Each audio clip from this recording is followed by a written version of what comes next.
الحمد لله نحمده ونستعينه ونستغفره ونؤمن به ونتوكل عليه ونعوذ بالله من شرور أنفسنا ومن سيئات أعمالنا من يهده الله فلا مضل له ومن يضلله فلا هادي له وأشهد أن لا إله إلا الله وحده لا شريك له وأشهد أن سيدنا وسندنا ونبينا ومولانا محمدا عبده ورسوله صلى الله تعالى عليه وعلى آله وأصحابه وبارك وسلم تسليما كثيرا. أما بعد فأعوذ بالله من الشيطان الرجيم. بسم الله الرحمن الرحيم. إن عدة الشهور عند الله 12 شهرا يوم خلق السماوات والأرض منها 4 حرم ذلك الدين القيم فلا تظلموا فيهن أنفسهم. آمنت بالله صدق الله مولانا العظيم وصدق رسوله النبي الكريم ونحن على ذلك من الشاهدين والشاكرين والحمد لله رب العالمين. بزرگان محترم اور برادران عزیز،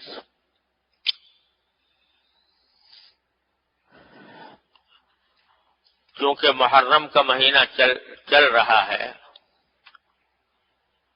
اور چند دن کے بعد عاشورہ کا دن آنے والا ہے، اس لیے میں نے جو قرآن کریم کی مختلف سورتوں کی تفسیر کا سلسلہ شروع کیا تھا اس کو اس جمعہ کے لیے موقوف کر کے کچھ باتیں محرم کے بارے میں عرض کرنی ہے. یہ محرم کا مہینہ اللہ تبارک و تعالی نے اس کو ایک خصوصی حرمت عطا فرمائی ہے، اسی لیے اس کو محرم کہا جاتا ہے. محرم کے معنی عربی زبان میں ہوتے ہیں وہ چیز جس کو حرمت بخشی گئی ہو. حرمت کے معنی عظمت، تقدس، پاکیزگی. جس چیز کو حرمت بخشی گئی ہو اس کو محرم کہتے ہیں عربی زبان میں. اور اس مہینے کو محرم اسی لیے کہا جاتا ہے کہ اللہ تبارک و تعالی نے اس کو خصوصی حرمت عطا فرمائی ہے. یوں تو سارے ہی دن، سارے مہینے، سارے سال اللہ تعالی ہی کے پیدا کیے ہوئے ہیں. جس طرح اور دنوں میں سورج نکلتا ہے اور شام کو غروب ہو جاتا ہے، اسی طرح محرم کے مہینے میں بھی دن سورج کے نکلنے سے یا صبح صادق سے شروع ہوتا ہے اور غروب آفتاب پر ختم ہو جاتا ہے. لیکن اللہ تبارک و تعالی نے کسی خاص دن کو یا کسی خاص مہینے کو اپنی طرف سے ایک خصوصی تعلق عطا فرما دیا یہ میرا ہے، یعنی یہ میری عبادت اور میری حکم کی اطاعت کے لیے اس کو خصوصی حیثیت حاصل ہے، تو اس میں ایک تقدس پیدا ہو جاتا ہے. رمضان کا مہینہ ہے، اللہ تعالیٰ نے کہہ دیا میرا ہے، تقدس پیدا ہو گیا. اس کی مثال میں یہ دیا کرتا ہوں، جیسے بیت اللہ شریف ہے، وہ بھی پتھر کا بنا ہوا ہے اور عام عمارتیں بھی پتھر کی بنی ہوئی ہیں.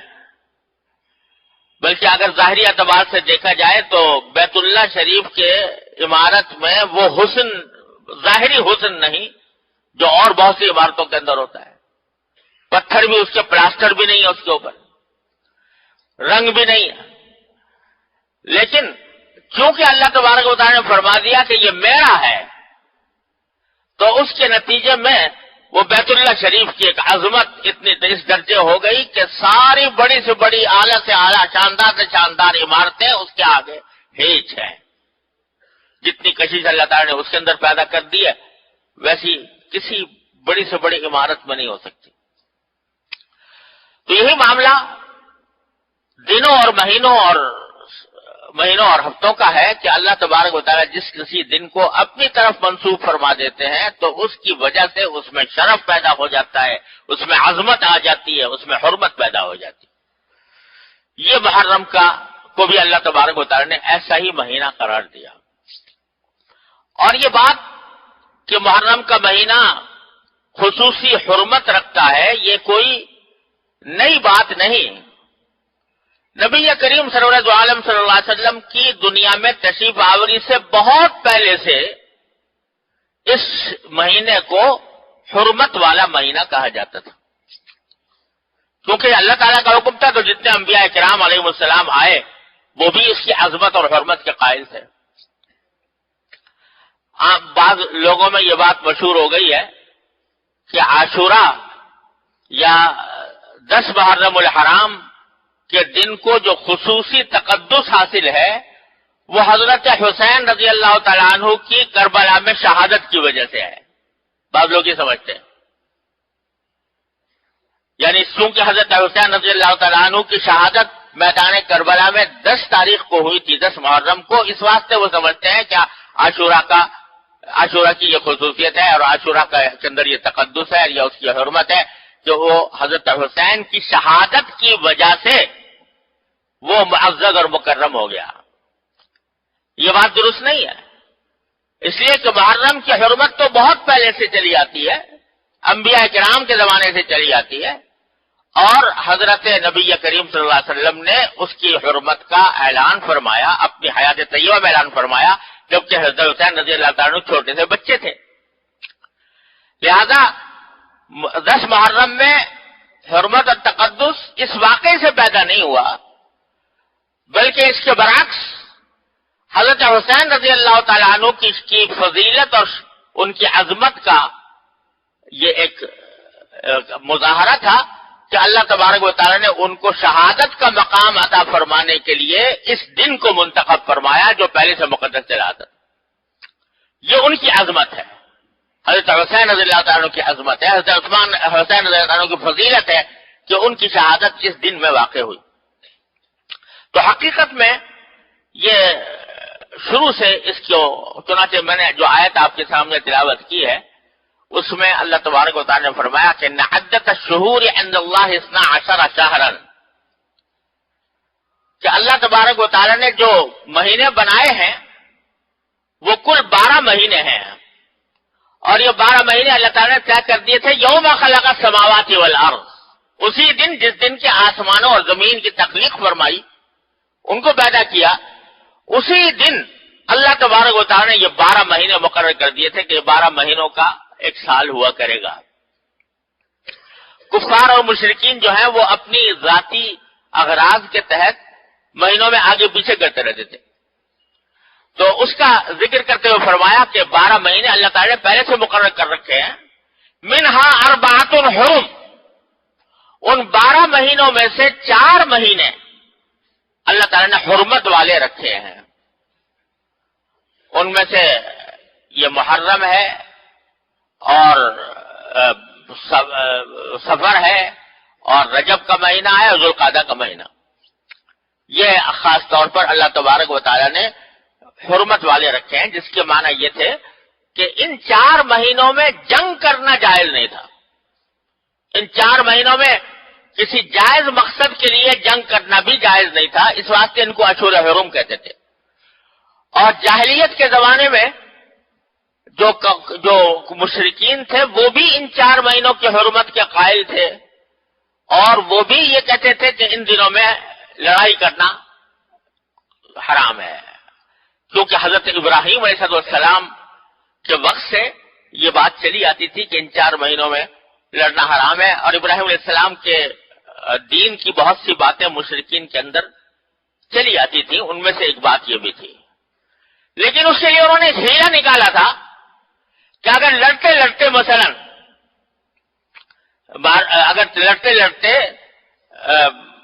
چاند طلوع ہو گیا محرم کا مثال کے طور پر، تو وہ یہ کہتے تھے کہ بھائی اب لڑنا تو بڑا ضروری ہے، اور محرم کا مہینہ آ گیا جس میں لڑائی ہو نہیں سکتی، لہذا ایسا کرتے ہیں کہ اب کے یہ آپس میں طے کر لیتے ہیں کہ اب کے محرم کا مہینہ جو ہے وہ صفر کے مہینے کے بعد آئے گا. یہ جو مہینہ اب شروع ہو رہا ہے چاند، یہ محرم کے بجائے ہم اس کو صفر کا مہینہ قرار دے دیتے ہیں، اور پہلے صفر آئے گا اور پھر محرم آئے گا. یہ آپس میں طے کر لیتے تھے. اس کو قرآن کریم نے ذکر کیا انما النسیء زیادۃ فی الکفر، یہ کفر کی بات ہے. اللہ تعالیٰ نے تو جو مہینے مقرر کر رکھے ہیں جس ترتیب کے ساتھ اسی ترتیب کے ساتھ آئیں گے، تمہارے آگے پیچھے کرنے سے وہ اس میں کوئی فرق نہیں پڑتا. لہذا یہ 4 مہینے جو حرمت والے ہیں ان کی حرمت کا لحاظ رکھنا بڑا ضروری ہے. تو یہ حکم دیا قرآن کریم نے، اور انہی میں سے محرم کا مہینہ سب سے مقدم مہینہ ہے. اور اس کے بارے میں حدیث میں آتا ہے کہ رسول کریم صلی اللہ علیہ وسلم نے 10 تاریخ کو روزہ رکھنے کا حکم دیا تھا. شروع میں جب تک رمضان کے روزے فرض نہیں تھے اس وقت تک یہ عاشورہ یعنی 10 محرم کا روزہ فرض کر دیا گیا تھا. جس طرح رمضان کے روزے فرض ہیں، عاشورہ کا روزہ بھی فرض ہے. لیکن بعد میں جب رمضان کا حکم آ گیا اور رمضان کے روزے فرض کر دیے گئے تو عاشورہ کی فرضیت ختم کر دی گئی. اب فرض نہیں ہے، لیکن اس کو باعث اجر، باعث فضیلت، باعث ثواب قرار دیا گیا. یہاں تک کہ ایک حدیث میں رسول کریم سرور دو عالم صلی اللہ علیہ وسلم نے فرمایا کہ 10 تاریخ کا جو یہ روزہ ہے 10 محرم کا، اس کے بارے میں مجھے اللہ تعالیٰ کی رحمت سے امید یہ ہے کہ جو شخص یہ 10 تاریخ کا روزہ رکھے تو اللہ تبارک و تعالیٰ اس کے 1 سال کے گناہوں کا کفارہ کر دیتے ہیں. 1 سال کے گناہوں کا کفارہ کرتے ہیں.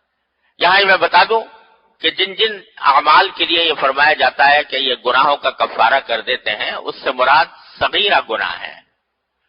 کبیرہ گناہ کا قاعدہ یہ ہے کہ بغیر توبہ کے معاف نہیں ہوتے، اور حقوق العباد بندوں کے جو حقوق ہیں وہ صرف توبہ سے بھی معاف نہیں ہوتے، اور ان اعمال سے بھی معاف نہیں ہوتے جب تک کہ صاحب حق کو اس کا حق ادا نہ کر دیا جائے، حقدار کو اس کا حق نہ پہنچا دیا جائے، یا وہ خوشی سے خوش دلی سے معاف نہ کر دے، اس وقت تک وہ معاف نہیں ہوتا.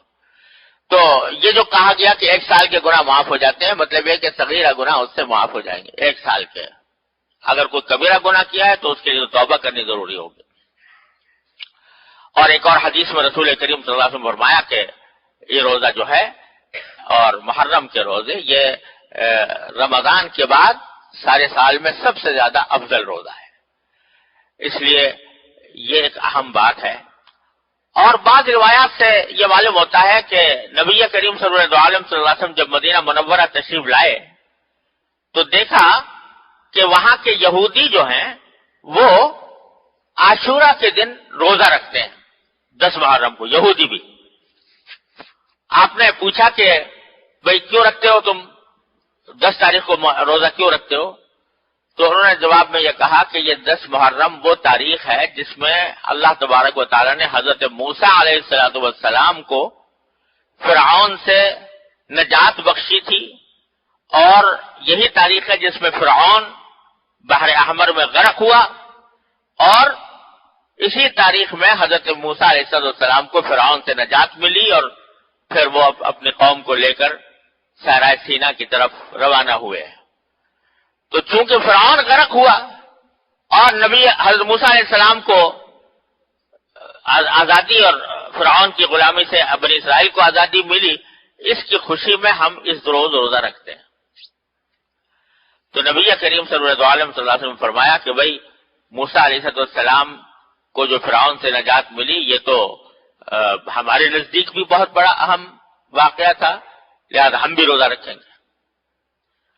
صحابہ کرام کو آپ نے روزے کا حکم دیا.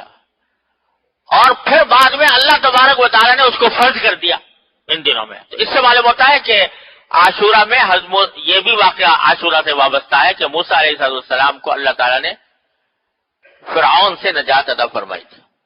بعض اور باتیں بھی مشہور ہیں لوگوں میں کہ یہ وہی دن ہے جس میں حضرت ابراہیم علیہ السلام کو آگ میں ڈالا گیا تھا اور آپ اس میں سے صحیح سالم نکل آئے تھے. یہ وہی دن ہے جس میں حضرت آدم علیہ السلام کو زمین پر اتارا گیا. یہ وہی دن ہے جس میں نوح علیہ السلام کی کشتی جو ہے وہ طوفان سے نجات پا کر کسی پہاڑ پر آ کر ٹک گئی. یہ باتیں لوگوں میں مشہور ہیں مگر اس کی کوئی مستند بنیاد نہیں ہے, کوئی مستند روایت نہیں ہے کہ جس سے یہ باتیں معلوم ہوتی ہوں. ایسے لوگوں میں مشہور ہو گئی ہیں. لیکن یہ بات صحیح ہے کہ حضرت موسیٰ علیہ السلام کو اس تاریخ میں اللہ تبارک و تعالیٰ نے فرعون سے نجات دی تھی. بہرحال نبی کریم صلی اللہ علیہ وسلم نے یہ حکم دیا کہ روزہ رکھو اور پھر اللہ تبارک و تعالیٰ نے اس کو فرض کر دیا. بعد میں پھر فرضیت ختم ہو گئی لیکن اس کی سنیت اور اس کا استحباب اور اس کا باعث ثواب ہونا یہ باقی رہا اور یہ قیامت تک عاشورہ کے دن روزہ رکھنے کی فضیلت قائم رہے گی انشاءاللہ. البتہ اس میں نبی کریم صلی اللہ علیہ وسلم نے ایک تصرف فرمایا. وہ یہ فرمایا کہ بھئی عاشورہ کا روزہ تو بے شک رکھو لیکن چونکہ یہودی لوگ بھی عاشورہ کے دن روزہ رکھتے ہیں لہذا کہیں ایسا نہ ہو کہ تمہاری ان کے ساتھ مشابہت پیدا ہو جائے, یعنی تم بھی یہودیوں کے مقلد بن جاؤ, یہودیوں کے مشابہ بن جاؤ. تو ان کی مشابہت کو ختم کرنے کے لیے آپ نے فرمایا کہ صرف تنہا عاشورہ کا نہ رکھو بلکہ اس کے ساتھ 9 تاریخ کو یا تو ملا لو یا 11 تاریخ کو ملا لو, یعنی 9 تاریخ کو ملا کر 9 اور 10 کا روزہ رکھو یا 11 تاریخ کو ملا کر 10 اور 11 کا روزہ رکھو. ایک دن کے بجائے 2 دن رکھو تاکہ یہودیوں کے ساتھ مشابہت پیدا نہ ہو. اس سے آپ اندازہ لگائیے کہ نبی کریم صلی اللہ علیہ وسلم کو اس بات کی کتنی فکر تھی کہ کسی خیر کے کام میں بھی, بھلائی کے کام میں بھی مسلمانوں کو مشابہت, مسلمانوں کے اندر مشابہت پیدا نہ ہو یہودیوں جیسی یا غیر مسلموں جیسی. یعنی مزاج اسلام کا یہ ہے کہ بھئی جب تم مسلمان ہو, کلمہ لا الہ الا اللہ محمد رسول اللہ پر ایمان لائے ہو تو پھر تمہارا اپنا ایک طریقہ ہے, تمہارا ایک اپنا طریقہ زندگی ہے, تمہارا ایک اپنا طرز حیات ہے. تم اپنے طرز حیات کو دوسرے غیر مسلموں کے طرز حیات کے ساتھ مشابہ بنانے کی کوشش نہ کرو. یہ ایک مزاج ہے جو قدم قدم پر نبی کریم صلی اللہ علیہ وسلم کی ہدایات میں نظر آتا ہے. اس میں یہ بات بھی ہے تاکہ مسلمان ہونے کی حیثیت سے پہچانا جائے کہ ہاں یہ مسلمان ہے, اور ایسا نہ ہو کہ پتہ ہی نہ چلے جیسے اور غیر مسلم ہیں اور یہودی ہیں اور نصرانی ہیں ایسے ہی مسلمان بھی ہیں. کوئی فرق اس کے انداز میں, اس کے ادا میں, اس کے اخلاق میں, اس کے معاملات میں, اس کے لباس پوشاک میں کوئی فرق نظر نہ آئے, یہ اسلام کو پسند نہیں. تو یہاں تک کہ روزہ رکھنے میں بھی, روزہ رکھنا تو ایک عبادت ہے, اچھا کام ہے, لیکن اس میں یہودیوں کی مشابہت کو آپ نے پسند نہیں فرمایا بلکہ 2 دن رکھنے کا فرمایا تاکہ ان کے ساتھ التباس اور مشابہت پیدا نہ ہو. تو اب بھی اگر اسی وجہ سے حکم یہ ہے کہ بہتر یہ ہے کہ جب آدمی روزہ رکھے تو 9 یا 11 کو ساتھ ملا کر 2 دن رکھے. لیکن اگر کوئی شخص فرض کرو نہیں رکھ سکا 9 تاریخ کو اور 11 تاریخ کو بھی رکھنے کا موقع نہیں ہے, صرف تنہائی روزہ رکھ لے عاشورہ کا, تو یہ بھی کوئی گناہ نہیں ہے, یہ بھی کوئی حرام نہیں ہے. بہتر یہ ہے, افضل یہ ہے کہ اس کے ساتھ ایک روزہ ملا کر رکھے. ایک بات تو یہ عرض کرنی تھی.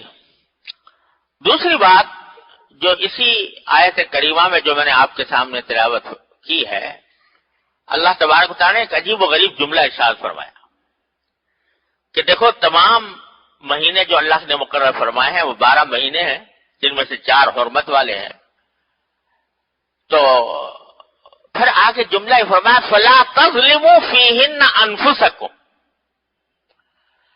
کیونکہ یہ حرمت والے مہینے ہیں تو خاص طور پر ان مہینوں میں اس بات کا خیال کرو کہ تم اپنی جانوں پر ظلم نہ کرو، اپنی جانوں پر ظلم نہ کرو۔ یہ بڑا وسیع اور بڑا ہی عام قسم کا ارشاد ہے جو اللہ تبارک و تعالیٰ نے ارشاد فرمایا کہ دیکھو ویسے تو کبھی بھی اپنی جان پر ظلم نہیں کرنا چاہیے، لیکن ان 4 مہینوں میں خاص طور پر جو حرمت والے مہینے ہیں اپنی جان پر ظلم نہ کرو۔ اب یہ اپنی جان پر ظلم کرنے کا کیا مطلب ہے؟ یہ ایک ایسا ہماگیر اور وسیع لفظ ہے کہ اس کے بہت سارے مفہوم ہیں۔ ایک مفہوم تو اس کا یہ ہے جو قرآن کریم میں بکثرت استعمال ہوا ہے کہ بھئی اس بات کا خاص خیال رکھو کہ خاص طور سے ان مہینوں میں کوئی گناہ کا کام، نافرمانی کا کام سرزد نہ ہو، کیونکہ قرآن کریم نے کئی مقامات پر گناہ کو اپنی جان پر ظلم کرنے کے معنی میں استعمال کیا ہے۔ وَلَوْ أَنَّهُمْ إِذَا فَعَلُوا فَاحِشَةً أَوْ ظَلَمُوا أَنفُسَهُمْ فَاسْتَغْفَرُوا اللَّهَ ذَكَرُوا اللَّهَ فَاسْتَغْفَرُوا لِذُنُوبِهِمْ، یہ قرآن کریم میں فرمایا کہ اگر کسی سے کوئی ایسا ناجائز کام سرزد ہو جائے یا وہ اپنی جان پر ظلم کر بیٹھے یعنی گناہ کر بیٹھے تو پھر وہ مایوس نہ ہو بلکہ اللہ تبارک و تعالیٰ کو یاد کر کے اس سے معافی مانگے اور اللہ تبارک و تعالیٰ معاف فرما دے۔ وہ یغفر الذنوب الا اللہ، اللہ تعالیٰ کے سوا کون ہے جو گناہوں کو معاف کرتے؟ تو اللہ تعالیٰ فرماتے ہیں کہ یہ اگر کبھی ہو جائے تو کسی مومن سے تو کوئی گھبرانے کی اور پریشانی کی بات نہیں ہے، مایوسی کی بات نہیں ہے، فوراً اللہ تعالیٰ کی طرف رجوع کر کے استغفار کر لو، توبہ کر لو، پاک ہو جاؤ گے۔ تو جان پر ظلم کرنے کے ایک معنی ہے گناہ کرنا، تو کیا مطلب ہے کہ اور دنوں میں بھی گناہ سے پرہیز کرنا چاہیے لیکن ان مہینوں میں خصوصی طور سے گناہ سے پرہیز کرو، اپنی زبان کی حفاظت کرو کہ غلط بات، جھوٹ نہ بولے، غیبت نہ نکلے، رشوت نہ لو، اور نگاہ کی حفاظت کرو کہ غلط جگہ پر نہ پڑے، کانوں کی حفاظت کرو کہ غلط بات نہ سنے وغیرہ۔ ان دنوں میں گناہوں سے بچنے کا خصوصی اہتمام کرو۔ ایک تو یہ معنی ہے اس کے۔ دوسرے معنی اس کے یہ ہے کہ جسمانی اپنے جسم کو کوئی جسمانی تکلیف بھی نہ پہنچاؤ، جیسے کہ بعض لوگ اس زمانے میں حضرت حسین رضی اللہ تعالیٰ عنہ کی شہادت کے واقعے پر خود اپنی جانوں پر ظلم کیا کرتے ہیں کہ اپنا سینہ پیٹ رہے ہیں، اپنے آپ کو زخمی کر رہے ہیں۔ تو قرآن کا فرمانا یہ ہے کہ خواہ کتنا ہی المناک واقعہ پیش کیوں نہ آ جائے لیکن تم اپنی جان پر ظلم نہ کرو، اللہ تبارک و تعالیٰ سے کی طرف رجوع کرو، اس سے صبر مانگو، اور جو دنیا سے گیا ہے اس کے لیے دعا کرو، لیکن اپنی جان پر ظلم کرنا کہ جس کے نتیجے میں اپنی جان ہلاک ہو یا زخمی ہو یہ جائز نہیں ہے اللہ تبارک و تعالیٰ کے ہاں۔ کیوں؟ اس لیے کہ یہ جان تمہیں جو دی گئی ہے، تمہارا جو یہ وجود ہے یہ تمہارا نہیں ہے، یہ اللہ تبارک و تعالیٰ کا دیا ہوا ہے، اللہ تعالیٰ کی طرف سے تمہارے پاس امانت ہے۔ اس امانت کا حق یہ ہے کہ تم اس کا حق ادا کرو۔ اس کا کیا حق ادا کرو کہ بلا وجہ اس کو خطرے میں نہ ڈالو، بلا وجہ اس کو تکلیف میں نہ ڈالو، بلا وجہ اس کو ہلاکت میں نہ ڈالو۔ یہ جو خودکشی کو حرام کیا گیا ہے شریعت میں، اس کی کیا وجہ ہے؟ بھئی کوئی کہہ سکتا ہے میں اپنی جان، میری جان ہے، میرا جسم ہے، میں اپنے آپ کو اس دنیا سے آزاد کرنا چاہتا ہوں، میں اپنے آپ کو ہلاک کر لیتا ہوں، خودکشی کر لیتا ہوں، تو بظاہر تو کوئی اس میں خرابی نظر نہیں آتی۔ بھئی میری جان ہے، میں جانوں میرا نقصان نفع میرا ہے، کسی اور کو اس میں دخل دینے کی کیا ضرورت؟ لیکن اللہ تعالیٰ فرماتے ہیں نہیں، یہ جان تمہاری نہیں ہے، یہ میری عطا ہے، میری طرف سے تمہیں امانت دی گئی ہے۔ اس امانت کا حق یہ ہے کہ جب تک میں اس کو زندہ رکھ رہا ہوں اس وقت تک تمہیں اس کو ہلاک کرنے کا حق نہیں پہنچتا۔ تو خودکشی کرنا حرام ہے۔ اللہ تبارک و تعالیٰ نے قرآن کریم میں بھی حرام کیا، رسول کریم صلی اللہ علیہ وسلم نے بھی متعدد احادیث میں اس کو واضح طور پر حرام قرار دیا کہ کوئی شخص اپنی جان کو ہلاک کر لے۔ تو اصل بات یہ ہے کہ ہم بسا اوقات غلطی یہ کرتے ہیں کہ اپنی جان کو اپنا سمجھنا شروع کر دیتے ہیں. یہ ہمارا ہے، ہماری جان ہے، لہذا ہم اس کے ساتھ جو چاہیں کریں، اس کو جس طرح چاہیں استعمال کریں، جس طرح چاہیں ہلاک کریں، جس طرح چاہیں اس کو مشقت میں ڈالیں، جس طرح چاہیں اس کو پریشانی میں ڈالیں. یہ اللہ تبارک و تعالیٰ کے حکم کی خلاف ورزی ہے، نبی کریم صلی اللہ علیہ وسلم کے احکام کی خلاف ورزی ہے. ایک حدیث میں آتا ہے کہ نبی کریم صلی اللہ علیہ وسلم کو اطلاع ملی کہ حضرت عبداللہ ابن عمر ابن عاص رضی اللہ تعالیٰ عنہ بڑے مشہور صحابی ہیں، ان کے بارے میں اطلاع ملی کہ وہ مسلسل روزے رکھتے ہیں، ہر روز روزہ رکھتے ہیں، اور رات کو جب گھر میں آتے ہیں تو بس کھڑے ہو جاتے ہیں تہجد پڑھنے کے لیے، اور ساری رات نماز میں گزار دیتے ہیں. تو رات کو سوتے نہیں اور دن میں کھاتے نہیں. ان سے کسی نے پوچھا کہ آپ ایسا کیوں کرتے ہیں؟ تو انہوں نے کہا کہ بھئی رسول کریم صلی اللہ علیہ وسلم کو تو اللہ تعالیٰ نے بڑا اونچا مقام دیا ہے، آپ سے تو کوئی غلطی سرزد نہیں ہو سکتی، لیکن ہم تو گناہگار لوگ ہیں، لہذا ہم سے اپنی گناہگاری کی وجہ سے ہمیں چاہیے کہ زیادہ سے زیادہ عبادت کریں. تو عبادت میں ہم دن بھر میں روزہ رکھتا ہوں اور رات کو ساری رات کھڑا رہتا ہوں اللہ تعالیٰ کی بارگاہ میں. سرکار دو عالم صلی اللہ علیہ وسلم کو جب خبر ملی تو آپ نے ان کو بلایا اور بلا کر فرمایا کہ عبداللہ ابن عمر، مجھے پتہ لگا ہے کہ تم سارے مسلسل روزے رکھتے ہو اور ساری رات نماز پڑھتے ہو، تو کیوں ایسا کرتے ہو؟ تو انہوں نے یہی بات کہی کہ یا رسول اللہ، مجھے خیال ہے کہ میں اپنی نیکیوں میں اضافہ کروں، پتہ نہیں کتنے گناہ ہوں گے وہ اس طرح معاف ہوں گے. تو آپ نے فرمایا کہ نہیں، ایسا کرنا تمہارے لیے درست نہیں ہے.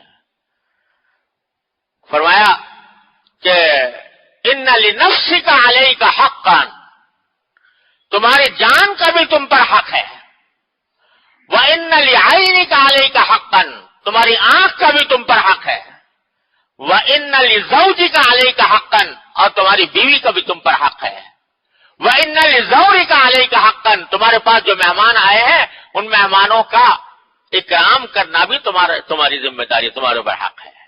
لہذا یہ نہیں ہے کہ بس کھڑے ہو گئے تو عبادت میں کھڑے ہو گئے تو ان سارے حقوق کو فراموش کر دیا. نہیں، تمہیں یہ سارے کام اکٹھے کر. کیا تم نے مجھے نہیں دیکھا؟ حضور نے فرمایا کہ میں روزہ بھی رکھتا ہوں، افطار بھی کرتا ہوں. حدیث میں آتا ہے کہ بعض اوقات آپ روزہ چھوڑتے تو ایسا معلوم ہوتا تھا کہ جیسے اب دوبارہ روزہ رکھیں گے نہیں، کبھی رکھنا شروع کر دیتے ایسا لگتا تھا کہ کبھی چھوڑیں گے نہیں. تو میں افطار بھی کرتا ہوں، روزہ بھی رکھتا ہوں، اور رات کو سوتا بھی ہوں اور اللہ تعالیٰ کی عبادت بھی کرتا ہوں. تو حضرت نبی کریم صلی اللہ علیہ وسلم نے فرمایا کہ نہیں، یہ کرنے طریقہ جو تم نے اختیار کیا یہ درست نہیں. غرض کہنا یہ تھا کہ یہ جان جو اللہ تبارک و تعالیٰ نے ہمیں عطا فرمائی ہے، یہ جان ہماری نہیں ہے، یہ اللہ تبارک و تعالیٰ کی عطا ہے، اس کا کچھ حق ہے. اگر کوئی شخص کھانا چھوڑ دے بالکل اور بھوکا رہنے لگے اور بھوکا رہنے کی حالت میں مر جائے، حرام موت مرے گا.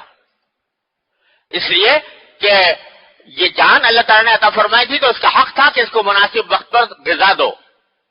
ہاں ٹھیک ہے، غذا میں اس بات کا لحاظ رکھو کہ اسراف نہ ہو، فضول خرچی نہ ہو، اب بلا وجہ اپنے آپ کو شہوات میں اور خواہشات میں مبتلا نہ کرو، لیکن یہ حق ہے کہ تم اس کو کھانا دو، یہ حق ہے کہ تم اس کو اس کے جو برقرار رکھنے کے حقوق ہیں ان کو ادا کرو. تو اس واسطے یہ جو لفظ فرمایا فلا تظلموا فیہن انفسکم، ان مہینوں کے اندر تم اپنی جانوں پر ظلم نہ کرنا. تو نہ گناہ کرو، نہ اپنی جان کو ہلاکت میں ڈالو، اور نہ کوئی ایسا کام کرو جس سے جان کا حق فوت ہو اور جس کی وجہ سے جان خطرے میں پڑ جائے. یہ ہے جو حکم اللہ تبارک و تعالیٰ نے قرآن کریم میں خاص طور سے ان 4 مہینوں سے متعلق دیا ہے. اللہ تبارک و تعالیٰ ہمیں اپنے دین کی صحیح سمجھ عطا فرمائے اور اس کے مطابق عمل کرنے کی اور زندگی گزارنے کی توفیق عطا فرمائے۔ وآخر دعوانا الحمدللہ رب العالمین۔